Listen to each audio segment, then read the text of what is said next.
good day already. I'm happy to get out of the house. Dude, I've been cooped up for so long. Yeah, something bad was going to happen, so I had to get out.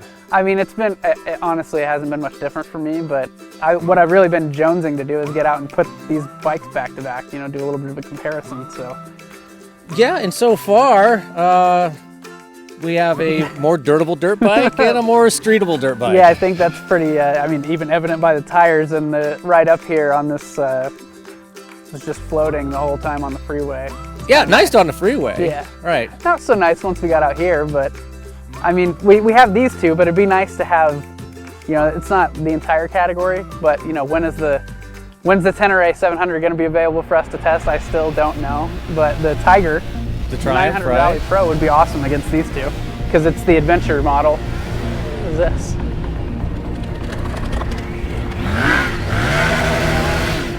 Was that? Was that what I thought it was? I don't know. He's coming back. Okay. Yeah.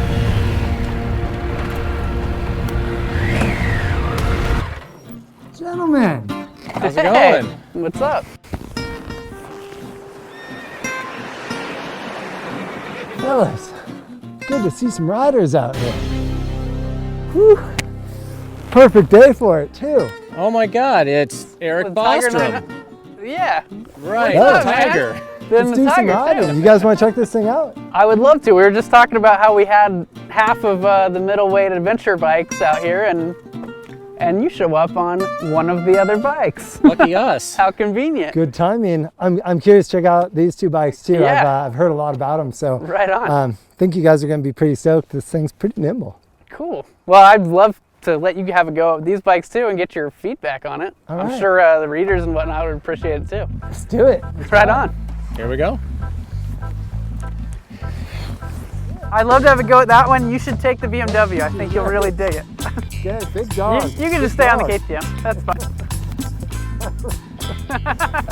Tom, I don't know why you're raising your hands like you're getting the short end of the deal. Aw.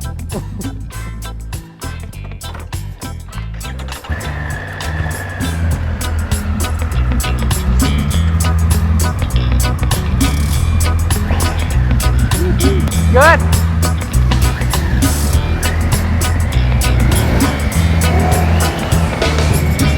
Yeah, well, Eric, it was crazy, you know, seeing you out on the trail as a completely random happenstance. So I'm glad we could get together on this Zoom call, given the pandemic and the quarantines and whatnot. But at least we had a chance to ride back to back. What do you think of the Tiger, since that's the one you showed up on?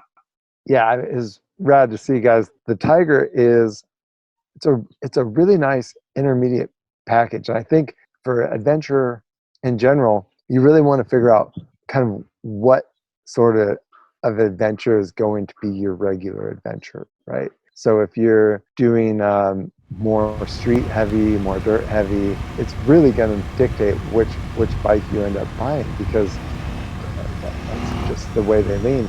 And I think that the Triumph was really impressive. It was dirt bowl, really nice on the street. I mean, if I were to give it a lean, I would say it's a great bike for doing adventure street rides, some mixed terrain, and certainly you can go on fire roads all day long on the thing, and it's a lot of fun. The motor has a really nice feel and kind of picks up with a lot of torque.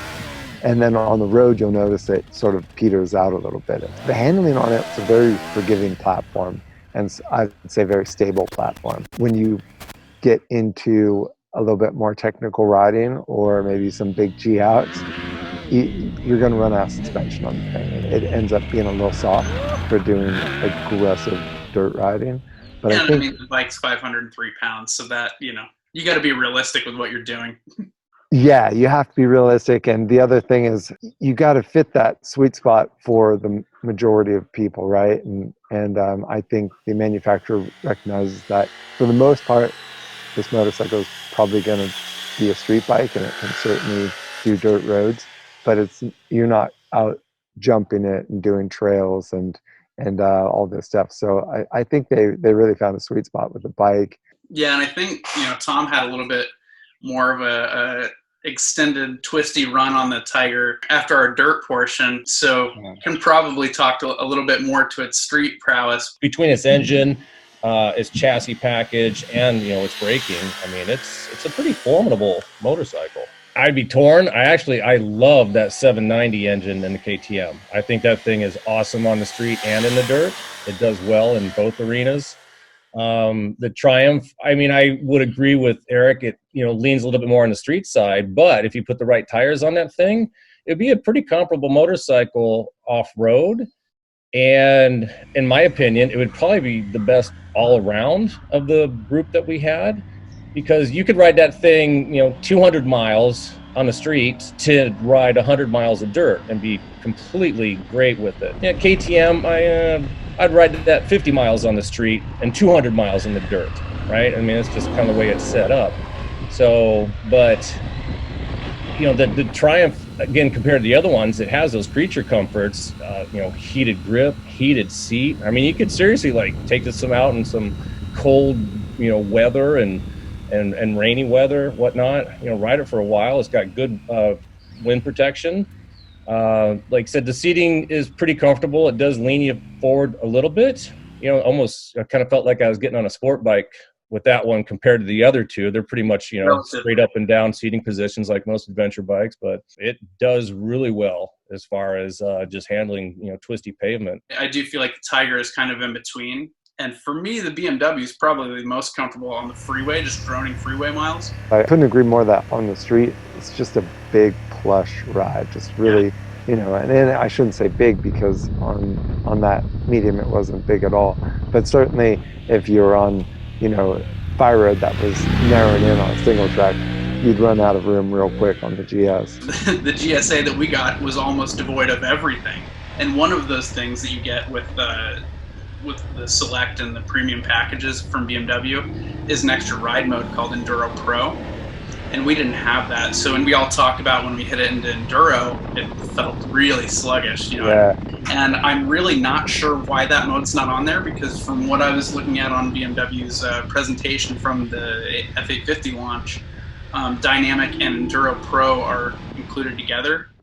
So I'm going to do a little bit of research with the folks at BMW, and we'll have that in the write-up on Motorcycle.com. But it was pretty devoid of quick shifters, and kind of comparing it to the Tiger premium package on the F850 GSA, that would put you more in line with all of the stuff that you get with the Tiger: cruise control, quick shifter, up and down, all the ride modes, all the electronics and whatnot, and the connectivity, like Bluetooth connectivity with your phone, and even GoPro on the Tiger. That would put you up around 17.5 for the BMW to kind of level it out. Now, question though, if with the other model that you're talking about, Ryan, what does that change in the suspension? It keeps the front fork at, it's just a 43 mil, upside down fork with no adjustment, unfortunately. Okay, so you're going up to 17.5 on the BMW without any adjustability in the front suspension, which is one of its biggest weak points, I would say, on the whole motorcycle, because outside of just some plush freeway cruising, that thing isn't stiff enough for aggressive, pavement riding, let alone dirt riding. Now, barring what I saw Eric do on that bike the other day, that doesn't count, Hey, We're not all retired pro racers here, okay? So they felt the shockwave in Ridgecrest from my when you bottomed out the fork. Yeah, I mean, and the thing is, you're adding over the standard F850 GS, you're adding 2 more gallons of gas, so you're adding all that weight, and the suspension in the front is the same. So obviously that's going to make a difference in the handling and whatnot with all that weight up front, because they used to, the previous model, I guess it would have been the 2018 model and back, actually had the gas tank under the seat. And so the GSA model had it under the seat as well. It was just really wide. Now all of that's up front. So the fork is having to compensate with all that. And it feels like it's the same spring rate. And they actually added an inch of travel, but it's still super plush. But with the premium package, you do get an electronic shock. But again, that's not really solving where I think we all saw the issue with the extra weight in the front of that bike. To Eric's point, though, it is a big bike. I mean, it seems, wide. That thing it seems almost as wide as a GS 1200, right? I mean, it's a big, wide area up front, and it's a little intimidating, especially, on a trail. I'm sure you would get used to it if you owned it and was riding it, but that suspension, especially the tires that were on it, I never felt comfortable with that at all. Even thinking it, like, if this had better tires, it's still 100 pounds more than what that KTM weighs. Yeah. So when we weighed everything, the GSA was 552 pounds, the Tiger was 503, and the KTM was 467. Wow. So, there's basically a 50-pound gap between all three of these bikes. The sheer girth of the GSA's presence on the trail, and just looking down at it, just looked massive from the front. And what's interesting is I took off half of that plastic to do a dyno run on that bike, and there's nothing under there. So it's really just widening out the presence of the bike. It's amazing what your sight does for perceiving the handling to be.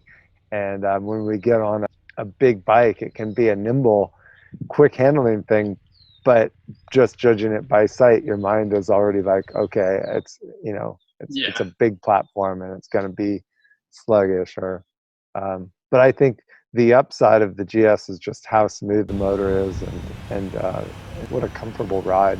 Brakes work great, on the street, but ABS not so great in the dirt. And so I think leans towards the question, what kind of riding are you going to be doing? And if the majority of it is street, I think that it really becomes a player. Like, I would love to just ride that thing across the country, if I wasn't planning on hitting every twisty bit of road and just throwing in some fire roads and stuff like that. It'd be great. I mean, I like the motor, when you have it in dynamic mode, you're getting that full crisp throttle response, the motor's smooth.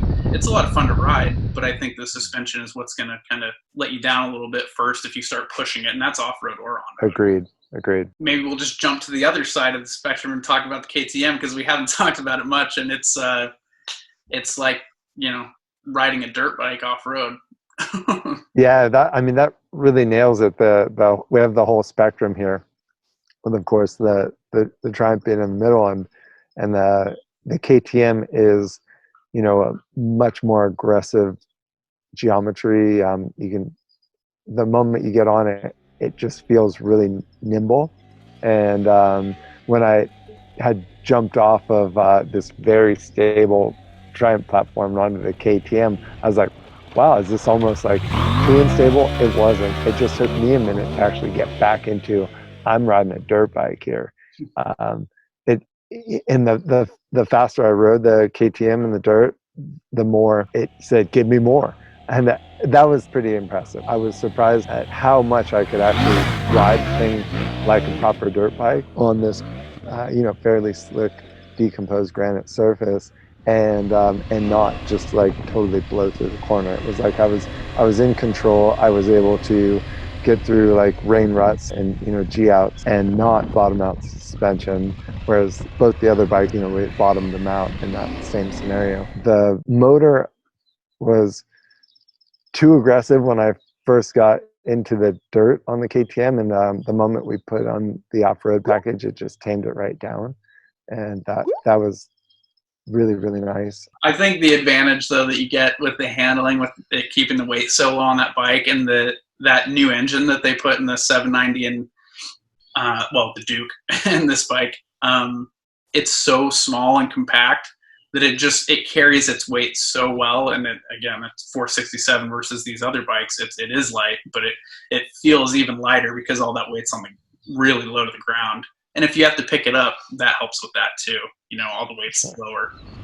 The only thing is, like when you're riding on the road going kind of fast, it definitely has a little bit more of a single kind of feel where you pick up a little bit of, like that vibration. And much to Tom's point, like 50 miles on the street, 200 miles in the dirt all day long, right? But I could definitely see over a long period, let's say a long straight section of road, that little bit of single like vibration through the handlebars. It would not be as comfortable as the BMW and the Triumph. But that being said, knowing the kind of riding I like to do and sort of the adventure I prefer to get on, like, it's kind of a no-brainer for me to go to the KTM because I'll look at a map, try to figure out how little pavement I can put between point A and point B.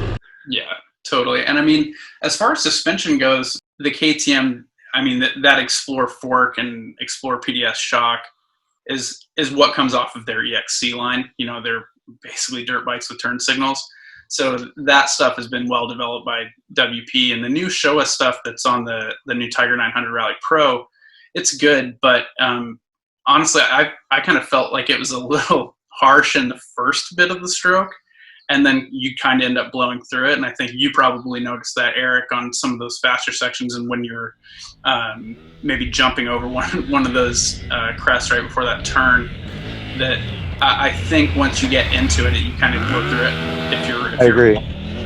That was a perfect assessment of the fork. A little bit slow initially, and then you kind of blow through it with speed. The KTM, I think, the harder you rode it, the more it really did try to give you more like feedback. And so that's where, you know, I think if Triumph could get it together, and BMW as well, and have some kind of package where the suspension would support some aggressive riding to kind of, you know, I guess serve riders like us, right, that are going to go out there and push the bikes pretty hard. And I think there's a lot of us out there.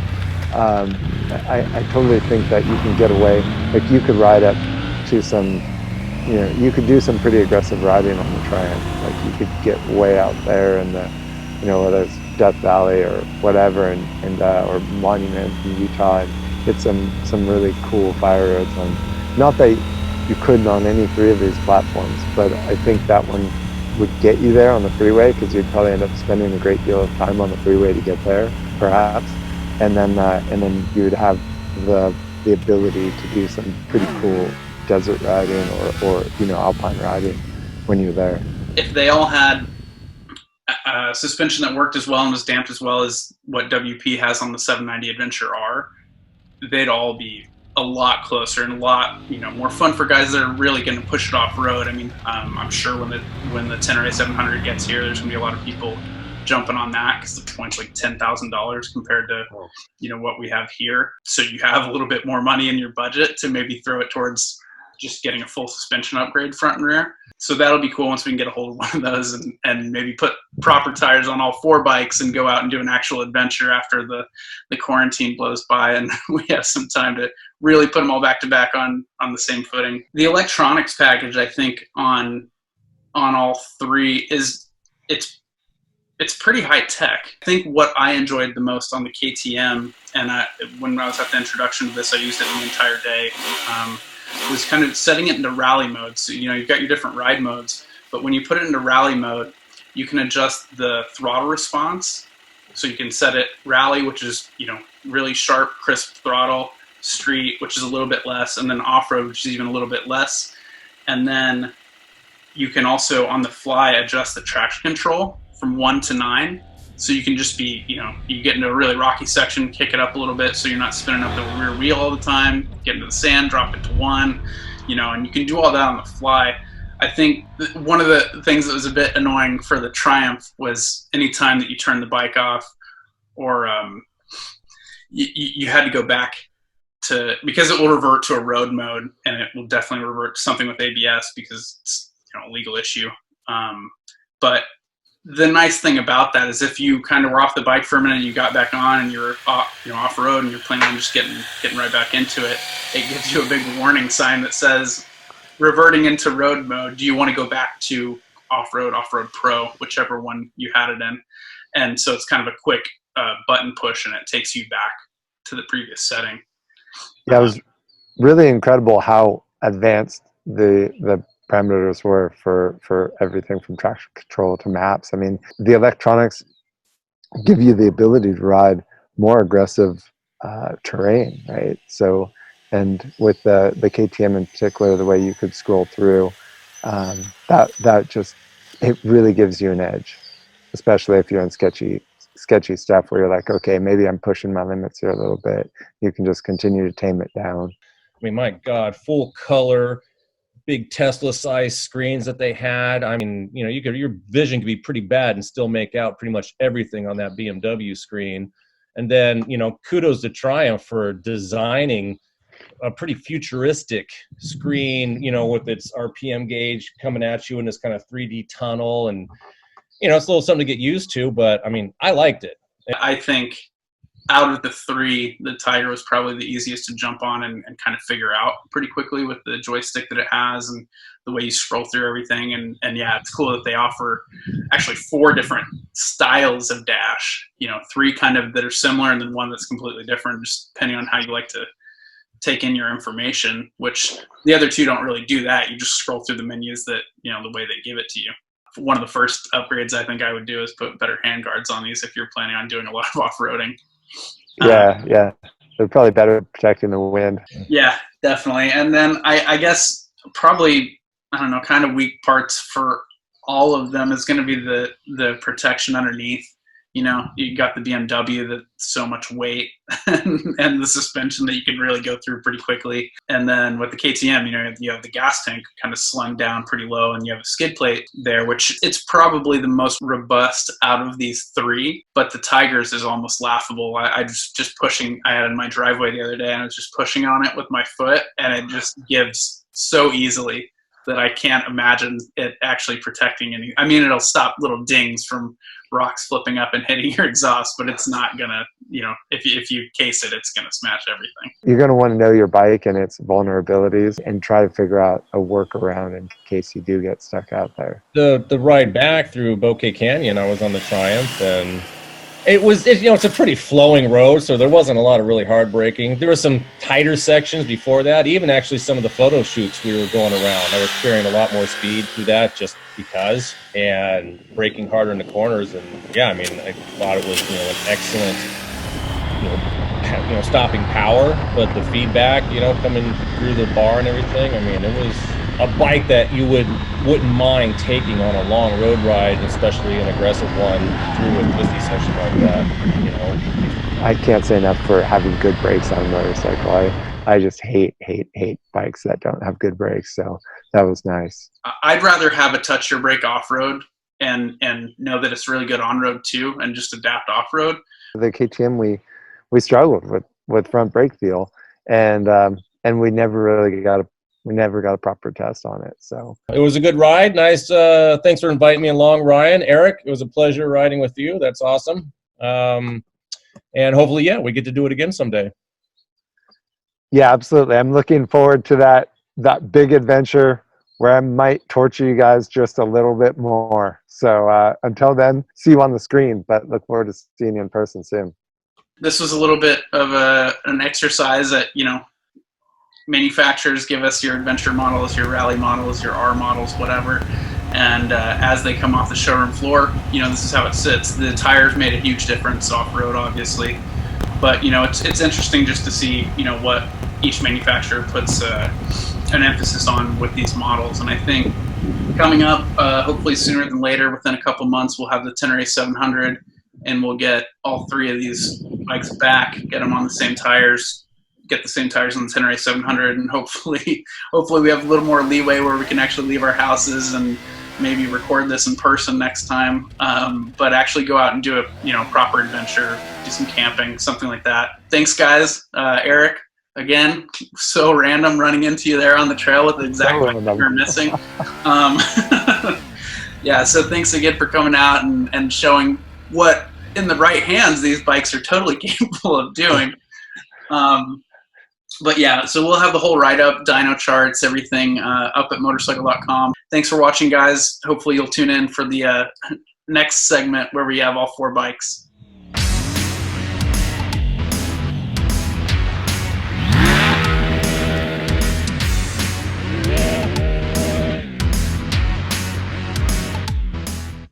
Just don't have the right product in for this shot, okay? So like 2 hands, helmet off, and then action. Alice. No, that sucked. We gotta do that again. I'm terrible. Do one more. But that was, you got the idea right. That was, Okay. Yeah. In character. Fellas, good to see some riders out here. Yeah. Nailed it. Okay.